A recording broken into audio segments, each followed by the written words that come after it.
Did you know that Max Verstappen was just a few corners away from completely ruining his race in Singapore, but ended up delivering a performance that changed the entire course of the championship? Because what seemed like another lost weekend for Red Bull ended up revealing a secret that could give the Dutchman his crown back. Before we continue, let me know your opinion in the comments. Do you think Verstappen can still be champion this year? What exactly happened in Marina Bay that made Max's second place feel like a victory? Stay until the end, and don't forget to subscribe to the channel. In this video, we're going to break down what the Singapore Grand Prix was really like for Max Verstappen, his risky strategy, the issues that nearly cost him a podium finish, and the technical improvements that transformed the RB21's performance.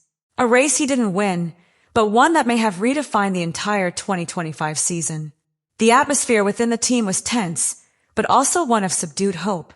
From Friday's free practice, it was clear that the car was responding better than on previous occasions.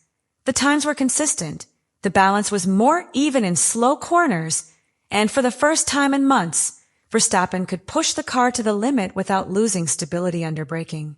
The championship situation also added a dramatic element. Verstappen arrived at Marina Bay 63 points behind leader Oscar Piastri, with McLaren showing overwhelming form and Mercedes growing in performance. Every point was beginning to count, and a poor race in Singapore could have meant the end of any hope of a comeback. However, the mood at Red Bull was not one of resignation, but of defiance. Max Verstappen's race in Singapore began with a decision that surprised everyone in the paddock. Red Bull opted for a soft tire strategy for the start, a choice many considered risky, given the circuit conditions and the high degradation characteristic of Marina Bay. While most teams opted for medium compounds in search of stability and durability, Red Bull decided to take a gamble with a more aggressive approach. The intention was clear: to compensate for starting from the dirty side of the grid and gain immediate traction in the opening corners, taking advantage of the soft tire's ability to quickly build temperature. It was a calculated risk, designed to put Verstappen in an attacking position from the start, even though he knew the gamble could backfire in the longer stages of the race. From the start, it was clear that the decision would not be easy to manage. Although Verstappen maintained good traction and defended his starting position, his race pace began to deteriorate earlier than expected. The soft tires began to lose grip after the first few laps, causing an increase in surface temperatures and slight understeer that affected their mid-corner performance. George Russell, with a more balanced Mercedes and using the medium compound, managed to open a consistent gap lap after lap. Verstappen, aware of the degradation, had to adapt his driving style, avoiding the curbs and controlling overheating in the slower sections of the circuit, especially between turns 10 and 14, where traction was crucial to maintaining race pace. On lap 19, Red Bull made the first major strategic decision of the day, calling him into the pits to switch to the hard compound. It was a necessary move, but also an opportunity. The team was looking to execute an undercut that would allow them to make up for lost time in the early laps. The stop was precise, and Verstappen's subsequent pace was impressive. In just a few laps, he managed to reduce the gap to Russell from almost 10 seconds to less than 3, demonstrating that, despite the initial wear, the RB21 had the potential to recover. However, that phase of the race also highlighted the car's limits and the driver's own fatigue.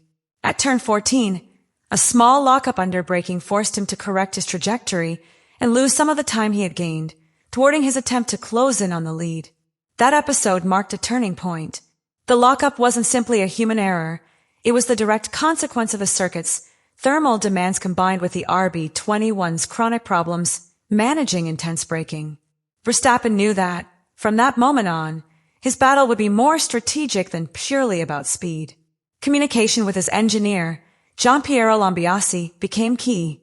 Through concise messages, the team adjusted the power and brake management modes to stabilize temperatures, allowing Verstappen to maintain a competitive pace without compromising the condition of the tires. It was a battle of endurance rather than power, where precision mattered more than aggression. As the race progressed, Red Bull's strategy began to pay off in the long run. With the hard tires now stabilized and with less wear than his rivals, Verstappen managed to maintain a pace that kept him comfortably in second place, even as track conditions became more demanding. Every time he approached a heavy braking zone, especially in sectors 2 and 3, where the heat and brake load combined with the stress on the engine, the transmission system failed to respond smoothly. This lack of synchronization caused small lockups and a loss of confidence that, on a street track, can mean the difference between maintaining control or ending up in the wall. The most revealing aspect of this situation was heard on the radio. At a critical moment in the race, when he was trying to maintain pressure on George Russell, Verstappen exclaimed in a resigned tone, "I'll try, mate, but everything is working against me in this race." That short but frustrated phrase accurately reflected the champion's emotional state. It wasn't simply a complaint. It was the voice of a driver who felt he was driving beyond the car's limitations. Red Bull had been trying to correct this gearbox fault for months, adjusting software, clutches, and electronic control systems, but the problem seemed to continue to manifest itself at the most demanding moments. For Verstappen, who bases his driving style on precision and controlled aggression, having an unpredictable car under braking is like racing with a blindfold on. The impact of these failures was not only technical, but also psychological. With each erratic gear change, the Dutchman lost fractions of a second and, more importantly, mental rhythm. In Singapore, the driver must maintain absolute concentration for almost 2 hours, with no room for distractions. But when the car isn't responding, every corner becomes an exercise in survival. Verstappen knew he couldn't take any more risks than necessary, and this forced him to modify his driving style on the fly. He braked earlier, controlled his power output, and opted for more conservative lines to prevent transmission problems from causing a greater loss. In other words, he drove with his head rather than his instincts, a sign of maturity that only champions are capable of demonstrating under pressure. The team, from the pit wall, also felt the tension. Gianpiero Lambiase, his trusted engineer, tried to stay calm through brief and precise messages. Communications between the two were colder than usual, reflecting a mix of technical frustration and absolute concentration. Red Bull knew they couldn't allow Verstappen's emotional state to boil over, especially on a circuit where excessive aggression could have catastrophic consequences. Even so, the Dutchman managed to maintain control, and that ability to isolate himself from the car's problems and continue performing at the highest level was undoubtedly one of the keys to maintaining second place. Most impressively, despite all these setbacks, Verstappen never slowed down his work rate. While other drivers complained over the radio about degradation or traffic, he continued to push every lap within the margin the car allowed. His consistency was such that, even with braking issues, he managed to maintain an average pace almost identical to Russell's, demonstrating that the RB21's potential, when kept under control, remains extremely high. For this race, the team introduced a crucial update, a completely redesigned front wing that transformed the RB21's aerodynamic behavior. At first glance, the piece seemed like a minimal evolution, but its impact was profound. Red Bull had modified the camber of several wing sections, optimizing airflow to the outer edges and generating more downforce without compromising stability. This meant that, for the first time in months, Verstappen was able to push the car to the limit in high-load corners without suffering sudden front-end imbalances. What seemed like a minor adjustment was actually the result of weeks of simulations and testing aimed at regaining the consistency lost since the beginning of the year. The new design didn't come about by chance. According to Paul Monahan, Red Bull's chief engineer, this version was the direct result of the information gained from the previous modifications introduced at Zandvoort. That update had revealed new patterns of aerodynamic behavior that the team was able to exploit and evolve. The wing unveiled in Singapore was, in essence, a culmination of the learning accumulated throughout the season. Every camber, every angle adjustment, and every microvariation in the profile surface was designed to extract additional downforce without incurring any losses in straight-line efficiency. It was an exercise in extreme precision, an example of the technical perfectionism that has always characterized the Milton Keynes team. And although the change was described internally as a subtle revision, the result was anything but subtle. The car became much more docile and predictable, a detail Verstappen noticed from his first laps in practice. What really made the difference was the correlation between the wind tunnel data and the on-track results. For much of the season, Red Bull had been stuck with a difficult-to-solve technical problem.